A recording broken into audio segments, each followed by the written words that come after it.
আচ্ছা, rule number 71 আজকে। In an examination 30% of the students failed in math. কোন একটা এক্সামিনেশনে 30% স্টুডেন্ট ম্যাথে ফেল করেছে, 25% of the students failed in English, 25% ইংলিশে ফেল করেছে, আর 40% of the students failed in Hindi, 40% হিন্দিতে ফেল করেছে। এবার দেখো তাহলে কোনগুলো,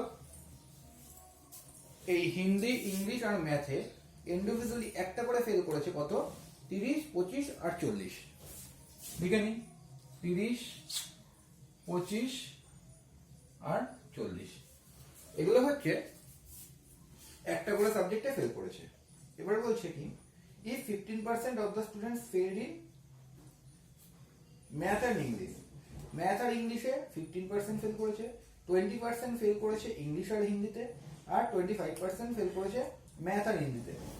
তার মানে প্রথমগুলো ছিল একটা করে ফেল করেছে, এবার দুটো করে ফেল করেছে সাবজেক্টে, দুটো করে সাবজেক্টে ফেল করেছে 15, 20 আর 25। তাহলে কি করব, এর থেকে বিয়োগ করে দেব 15, 20 আর 25। এগুলো একটা সাবজেক্টে ফেল করেছে, এগুলো দুটো সাবজেক্টে। তাহলে কি দাঁড়াচ্ছে, 30 আর 40 70, 70 আর 25 95, মাইনাস 15 আর 25 40 আর 20 60, সমান সমান কত দাঁড়াচ্ছে, প্রথমটা মানে একটা করে সাবজেক্টে যতজন ফেল করেছে তার থেকে দুটো করে সাবজেক্ট যতজন ফেল করেছে সেটা মাইনাস করব, কত দাঁড়াচ্ছে 35। এটা কেন করলাম না, একটা করে সাবজেক্টে যেগুলো ফেল করেছে, যারা ফেল করেছে তার মধ্যে কিন্তু দুটো করে সাবজেক্টও ঢুকে রয়েছে, ইনক্লুডেড রয়েছে। এইবার তৃতীয় লাইনে রয়েছে and 10% of the students failed in all the three subjects, math, English আর হিন্দি। তো এই তিনটে সাবজেক্টেই ফেল করেছে, আবার বলছে 10%। তাহলে প্রথম একটা সাবজেক্টে যতজন ফেল করেছে তার থেকে বিয়োগ দেব দুটো সাবজেক্টে যারা ফেল করেছে, তার থেকে আমার আনসার আসলো 35। তার সঙ্গে যোগ করে দেব তিনটে সাবজেক্টেই যারা ফেল করেছে, তিনটে সাবজেক্টেই যারা ফেল করেছে সেটা যোগ করে দেবো, কত দাঁড়াচ্ছে 45। এই 10 হচ্ছে তিনটে সাবজেক্টেই ফেল করেছে। তাহলে দাঁড়ালো কি, একটা সাবজেক্টে যারা ফেল করেছে তাদেরকে থেকে বিয়োগ দেব দুটো সাবজেক্টে যারা ফেল করেছে, যেটা আনসার আসবে সেটার সঙ্গে যোগ করব তিনটে সাবজেক্টে যারা ফেল করেছে। এবার কি বলেছে, find the percentage of students who passed in the three subjects. তার মানে তিনটে সাবজেক্টেই ফেল করেছে তেমন স্টুডেন্টদের সংখ্যা বেরোলো হচ্ছে 45। 45 হচ্ছে ফেল করেছে, তাহলে পাস করেছে কত, তিনটে সাবজেক্টেই সবসময় 100 ধরে নেব পার্সেন্টেজের অঙ্ক, মাইনাস 45 জন যদি ফেল করে তাহলে পড়ে থাকে 55। এই 55% স্টুডেন্ট হচ্ছে পাস করেছে। না বুঝলে একবার দেখে নে, অঙ্কটা হয়ে যাবে। নেক্সট রুল নাম্বার 72, এটা মুছে দিচ্ছি।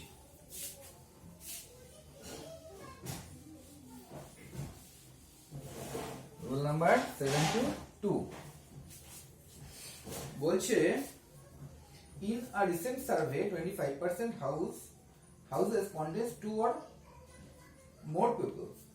বলছে একটা সার্ভেতে দেখা যাচ্ছে 25% ঘরে দুজন অথবা তার বেশি পিপল আছে। আমি প্রথমেই 100 ধরে নিই, 100টা ঘরে সার্ভে হয়েছে, আমি ধরে নিই 100টা ঘরে সার্ভে হয়েছে, তার মধ্যে 25% এর কি আছে, দুইজন অথবা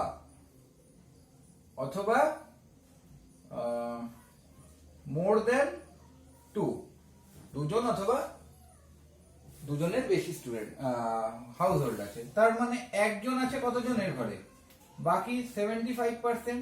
100 জন যদি টোটাল ঘর থাকে তার 25%-এ দুজন অথবা তার বেশি মেম্বার থাকলে 75%-এ একজন মেম্বার আছে। এটুকু তো ক্লিয়ার। এবার কি বলছে, of those house containing only one person, 20% were having only male.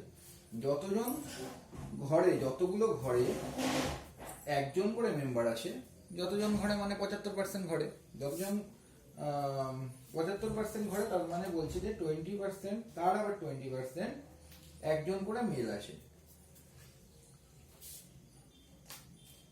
What is the percentage of all houses which contains exactly one female and no male? তাহলে কি বলছে যে 75 জনের ঘরে একজন করে সদস্য সংখ্যা। এইবার যাদের ঘরে একজন করে সদস্য সংখ্যা তাদের আবার 20% মেল।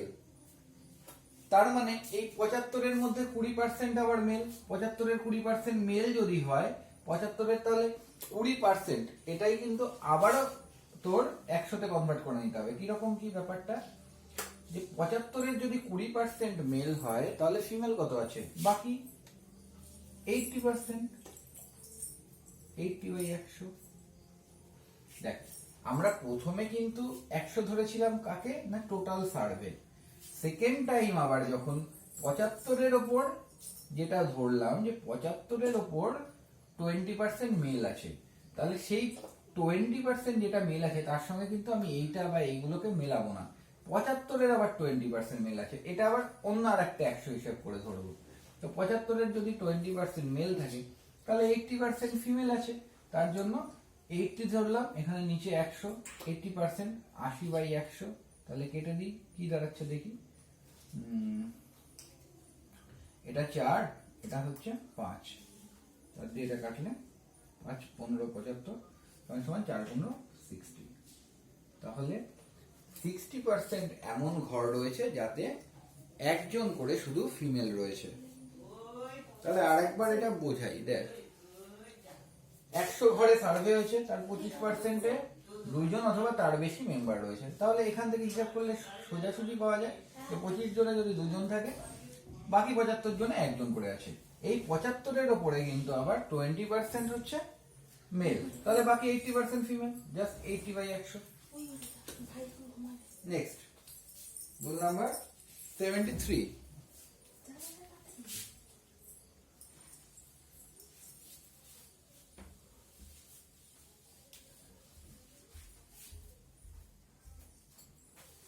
রোল নাম্বার 73 বলছে রামস মান্থলি ইনকাম ইজ 15%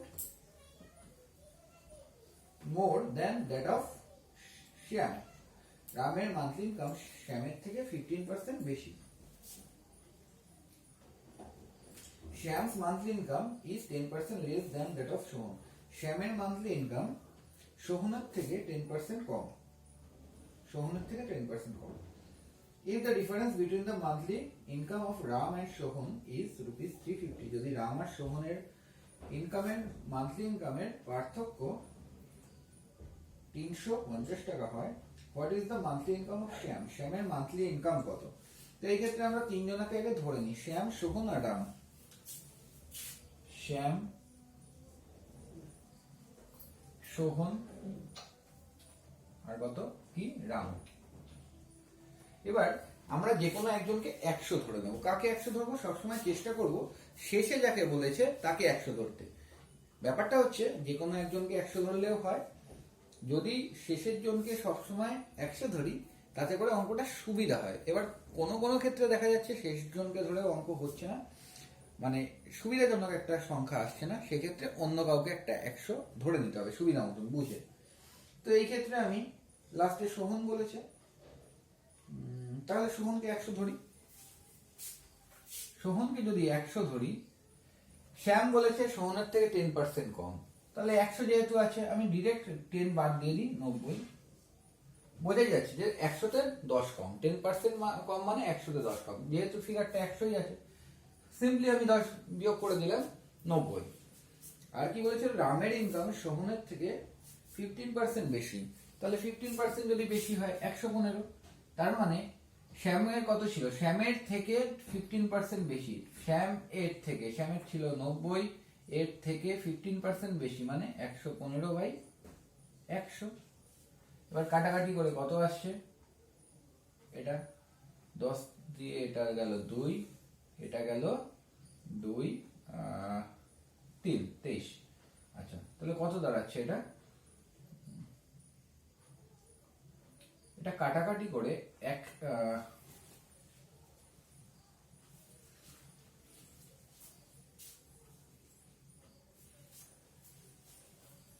দাঁড়াচ্ছে 103 টাকা 50 পয়সা।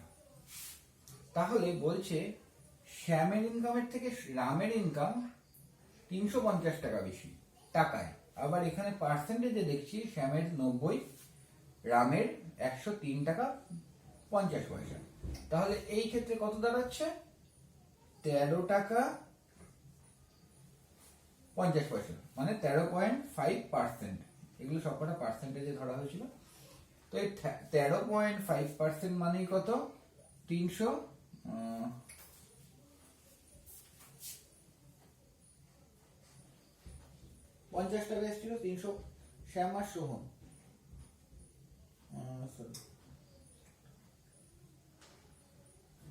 সরি আমার ধরতে একটু ভুল হলো, একটু বুঝে নে। কোশ্চেনটা বলেছিল রাম আর সোহনের পার্থক্য 350। রাম আর সোহনের পার্থক্য, তো রাম আর সোহনের পার্থক্য এখানে কত আছে? 3.5। তাহলে এই 3.5% ইকুয়ালস টু 350। এক মানে কত হবে? 350 বাই 3.5। আর কারটা জানতে চেয়েছে, একটু দেখে নি। What is the monthly income of Shyam? শ্যামকে কত ধরেছিলাম? শ্যাম 90 এসেছিল, তাহলে 90 ধরে করতে হবে। 90 মানে কত? 350 ইন্টু 90 বাই 3.5। এটা উঠিয়ে দে, একটা শূন্য দে, এটা দিয়ে কাটলে কত হচ্ছে? 10 সমান সমান 9000 টাকা।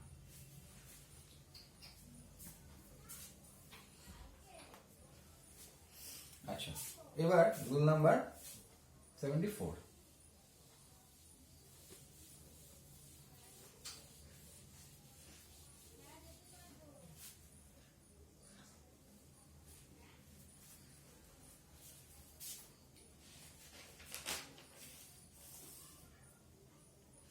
বলছে weight of 2% A and B are in the ratio 3:5. A R B এর ওয়েটের ratio 3:5. A's weight increased by 20% and the total weight of A and B weight together becomes 80 kg. যদি এর ওয়েট 20% বৃদ্ধি পায় তাহলে A আর B এর wait টোটালে 80 KG দাঁড়ায়। উইথ অ্যান ইনক্রিজ অফ 25%, মানে ওভারঅল বৃদ্ধি পেয়েছে 25%। মানে এর ওয়েট বৃদ্ধি পেল 20%, যাতে করে নতুন ওয়েট দাঁড়ালো এ আর বি এর 80, যেটা কিনা ওভারঅল ওয়েট 25% বৃদ্ধি পেয়েছে এ আর বি এর একের সঙ্গে। বলছে by what percent did the weight of B increase? তাহলে বি এর ওয়েট কত ইনক্রিজ হয়েছে? এটা আমার ওই যে 80 কেজি ওই ফাংশনটা ধরারই দরকার নেই। এখানে আমি কি করব? এর ওয়েটটা 3 ধরি, বি এর ওয়েটটা 5 ধরি। এর ওয়েট ধরবো 3, বি এর ওয়েট ধরবো 5। এইবার দেখি এর ওয়েট কতটা বেড়েছিল। এর ওয়েট কতটা বেড়েছিল দেখে নি। 20%। কিচ্ছু না, এটার সঙ্গে জাস্ট 20 গুণ করে দেবো। এটা ছিল এ, 20 গুণ করে দেবো, কত দাঁড়ালো? 60। সরি। এবার বলছে ওভারঅল কত? 25% বেড়েছে। ওভারঅল টোটাল কত সংখ্যা আছে? এর ছিল 3, বি এর ছিল 5, তাহলে টোটালে 8। এ আর বি একসঙ্গে 8, এই দুটো জাস্ট যোগ করলাম, 3 আর 5। 3 ছিল এর, বি ছিল 5, তাহলে টোটালে কত দাঁড়াচ্ছে? 3 আর 5 8, 8 এ বেড়েছে 25, তাহলে টোটাল কত দাঁড়াচ্ছে? 8 এ 25 বাড়লে 200। এটা ক্লিয়ার হয়েছে? এই 8টা মানে হচ্ছে এ প্লাস বি, একসঙ্গে যোগ করে 8 পাওয়া গেল। এবার এর বেড়েছে 20, তাহলে 3 20 60, যেরকম ভাবে গুণ করছিলাম। এইবার দুজনার বেড়েছে একসঙ্গে 200, এর বেড়েছে 60, তাহলে শুধু বির কত বেড়েছে? এটা বিয়োগ করে দিই 140। এই 140 যেটা বেড়েছে সেটা কিন্তু 5 অনুপাতে, বিয়ের ছিল 5, তাহলে একে কত ভাগ করে দিই, সমান সমান 28%। তার মানে বিয়ের বেড়েছে 28%।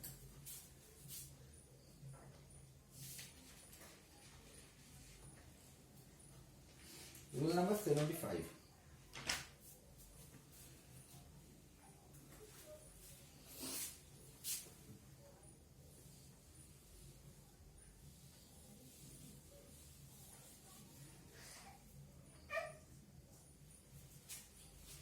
বলছে Mr. Raju spends 20% of his monthly income on food and 25% of the remaining on room rent.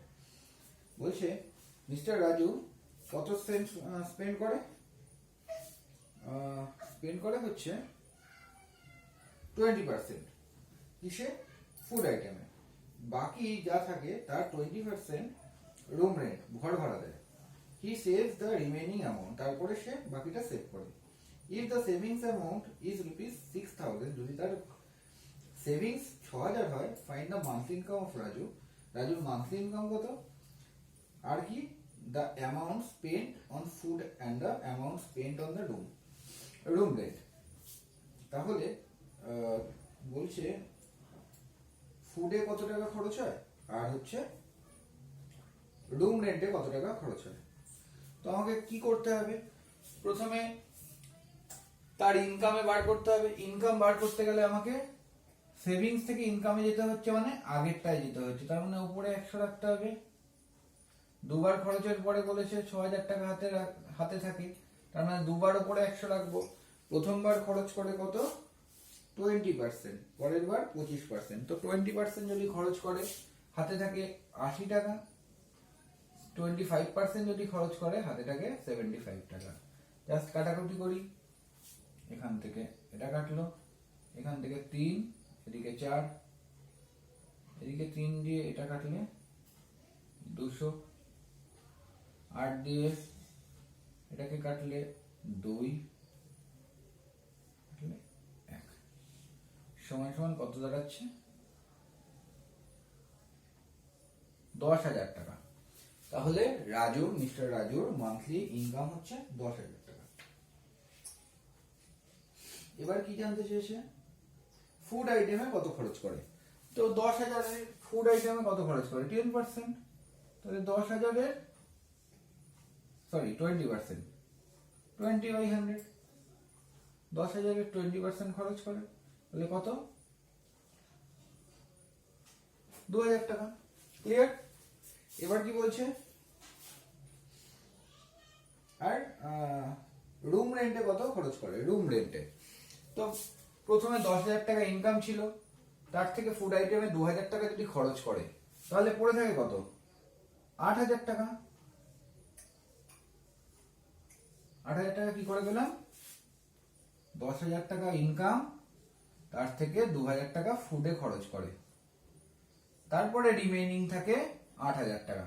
এর 25% সে খরচা করে কিসে? রুম রেন্টে। তাহলে 25% করে দিই, 80 × 25, 8 25 200, 2,000 টাকা। এটা ফুড, এটা কি? এটা হচ্ছে room rent.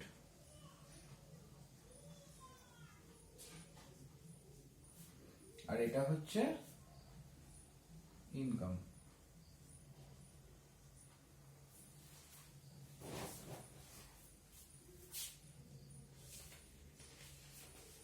Rule number 76. When the price of tea was increased by 25%, a family reduced its consumption in such a way that the expenditure on tea was only 20% more than before. If 25 kg were consumed per month before, find the new monthly consumption. বলছে চায়ের দাম 25% বেড়ে গেছে এবং একজন family মনে করেছে যে আমি 25% দাম বেড়ে গেছে, তো আমি 25% বাড়াতে পারবো না, আমি অনলি 20% বাড়াতে পারবো।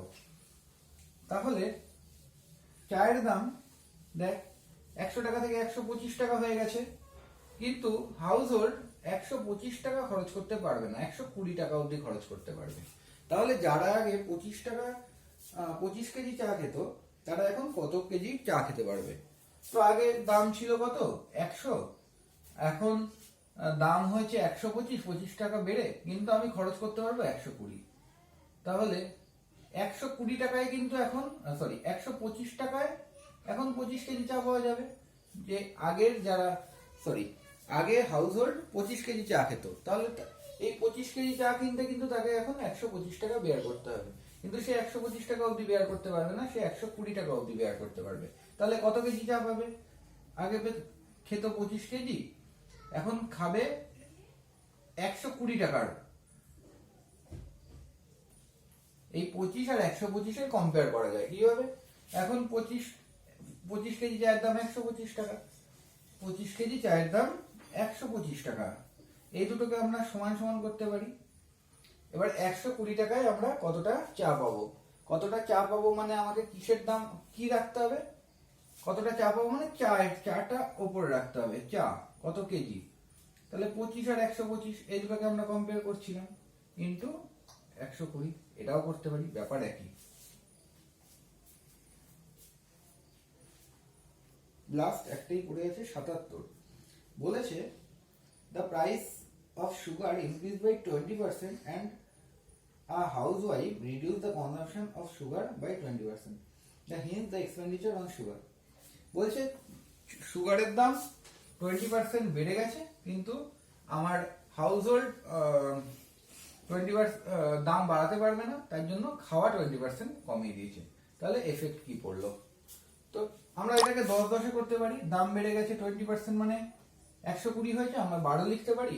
আর খাওয়া কমিয়ে দিয়েছে 20%, তার মানে 80 জায়গায় 8 লিখতে পারি।